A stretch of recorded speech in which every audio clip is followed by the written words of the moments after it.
A slow kitchen sink usually gives clues before it blocks completely. Watch what happens when you run the water, use the disposal, and test the second basin. If the water initially drains normally but gradually begins pooling, grease and food residue may be narrowing the pipe. This commonly happens inside the P-trap or the horizontal drain line. Avoid pouring more grease or boiling water into the sink.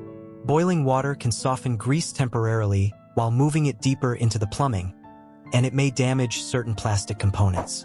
If only one side of a double sink drains slowly, inspect that basin strainer and connecting pipe. If both sides back up together, the restriction is likely beyond the point where their drain lines join.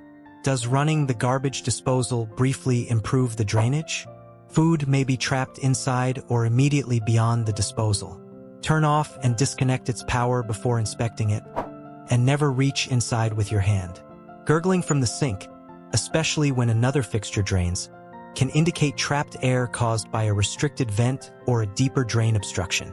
Slow drainage affecting several fixtures suggests a shared line rather than a problem limited to the kitchen sink. Remove visible debris first, then inspect and clean the P-trap. If the trap is clear, use a hand-operated snake in the wall drain or call a plumber if multiple fixtures are affected. The pattern tells you how far away the clog is. Deal with it while the sink is still moving water, not after it stops completely.